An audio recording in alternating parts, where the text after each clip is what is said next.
I'm usually not a big overreact to game one type of guy when it comes to the NBA season because in the past we've seen some unique and unfounded results from game one that didn't really continue throughout the year.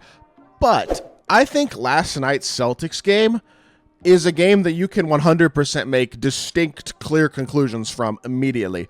And the main conclusion is if they don't repeat, barring significant injury, of course, I think it might be considered a disappointment. This is a team that I don't know what the answer is to stopping them, in all honesty. They look, in all honesty, at least from what I saw last night, they looked better than last year. It's remarkable how good this team is.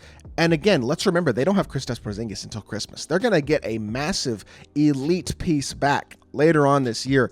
If this team has their stars stay healthy, and when I say their stars, I mean their top 6 or 7 guys. And here's the thing, even if 1 or 2 of those guys goes down, they're so deep that I don't think it really matters. But if they stay healthy or mostly healthy, they can't not be the consensus favorites for the title. Now, I know yesterday in my video I predicted the Thunder to win the NBA title, and I'm going to stick with that prediction. I think the Thunder are an elite team, and I think they have a chance to stop the Celtics. But the thing is, this Celtics team can just play basketball in such a unorthodox but also relatively very logical, in my opinion, way, and that is they shot 61 three-pointers last night. They made 29 of them. Now, they missed their last 13, which means before that they were 29 for 48 from the three-point line, which is unsustainable and ridiculous efficiency.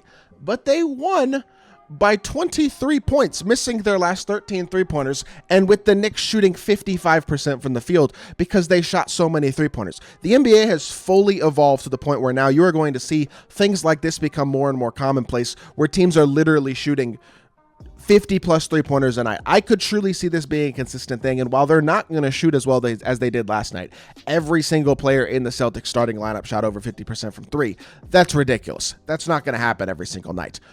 But I think there are some serious takeaways from this game that we can make early. And again, the first and leading one is this team is primed to repeat. And if they don't repeat, I think it will very much be a disappointment. Now, we haven't had a team repeat as NBA champions since the Warriors. It's been a while. And at this point, it looked like the Nuggets might have a chance last season. And they kind of flamed out in the playoffs in one of the weirdest game sevens we've ever seen. It's hard to repeat in the NBA. There's no doubt about it. But the Celtics are as equipped as any team we've seen since the Warriors to be able to do it, and one of the most well-equipped teams, I think, in NBA history, period. They are so deep, so good, and so elite as a shooting team, and they play such unselfish, high-quality basketball. I mean, they had 33 assists on 48 made field goals last night. That's a really, really good ratio as opposed to the Knicks having 20 assists on 43 made field goals. So they may not lead the league in drives per game. They're not even going to be close to leading the league in drives per game, but they will likely be the league leaders in three-point percentage or three-point attempts and among the lead leaders in three-point percentage. And I mean, Jason Tatum looked really good last night. I'm not the biggest Jason Tatum fan, but his jumper looked smoother. They were talking about this summer in Boston that he's gotten the hitch out of his jumper, and his jumper did look smoother and more effective last night. And while he's not going to go 14 of 18, 8 of 11 from 3 and score 37 points every night, he's going to be another guy who is, again, in the discussion for All-NBA first team. And if he can continue to shoot the ball at an increased efficiency and on a higher level this year, he is going to be one of those guys who I could see being in the discussion for the MVP award. I mean, if he shoots the ball like this or close to like this, anything close to it, he is going to be hard pressed to not be smack dab in the middle of the MVP conversation. Not to mention, I mean, they were talking about it in the TV broadcast multiple times last night. Derek White, Joe Mazzulla wants to see him shoot more threes. Well, job accomplished. 6 of 10 from the three-point line last night. Jaylen Brown, 5 of 9 from the three-point line. I promise y'all, we aren't going to see the Warriors leaving him wide open from 3 anytime soon. He is a knockdown shooter in his own right. Al Horford is just all reliable. And one thing I will say, if I have to make a slight critique, Al Horford looked a tiny bit of a step slow last night, I would say, defensively, just barely. It's a very small nitpick, but he is getting older, and if they have to rely on him for big minutes in the playoffs with KP potentially going down, that could hurt this team slightly. But as a whole, I mean, Jrue Holiday is still the best glue guy in basketball, does everything you need a guy to do, and can go out and put up 20, 25 points a night on his own right if need be.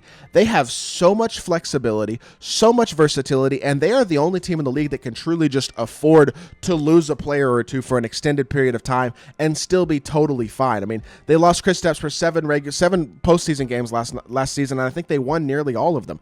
They're just insanely deep, insanely not in top heavy, yes, but deep as well. They're so deep and so good, and I just don't see another team in the league with the star power to compete with this team, especially when guys like, I mean, Peyton Pritchard was bad last night, but he was amazing in the preseason. He showed a lot down the stretch last season as well, to where he can 100% be a very capable rotation player and a guy that they can rely on in big spots. Sam Hauser is an underrated defender, still an elite shooter in his own right.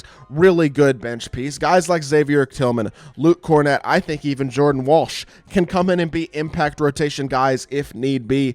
And I just think they have a combination of depth and versatility that very few teams have in the league. And among the other teams with depth, they don't really have the star power of the Celtics, especially 6 deep star power with the healthy Kristaps Porzingis, where they have 6 of arguably the top 50 players in the league, and certainly 5 of the top 50.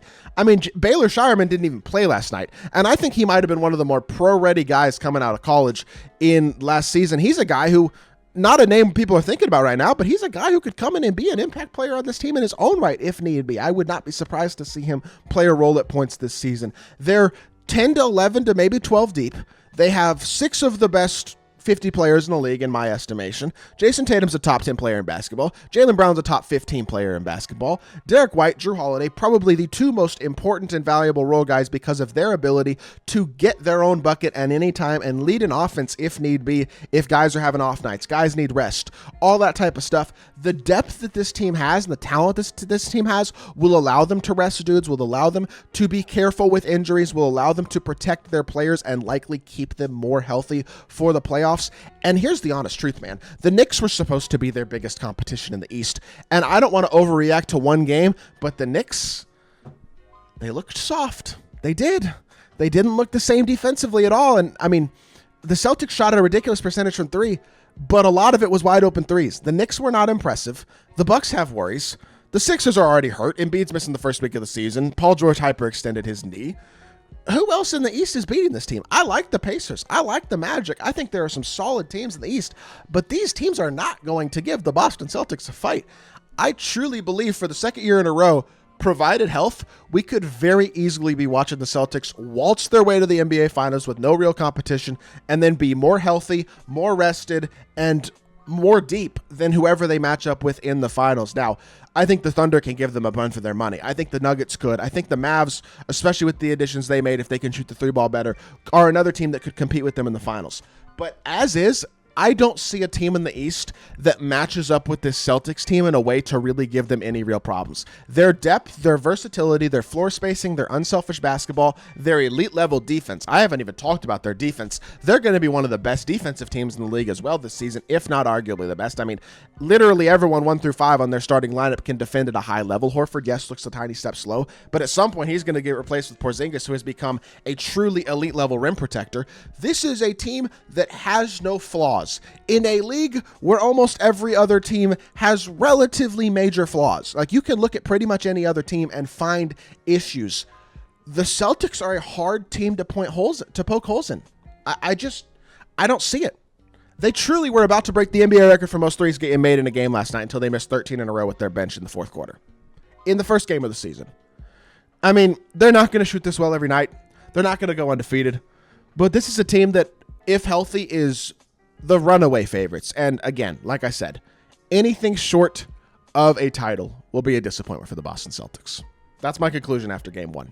Hope y'all did enjoy the video. If you did, make sure you hit that like button, leave a comment, and subscribe. I'll be back with more NBA content very, very soon. I appreciate y'all. Peace.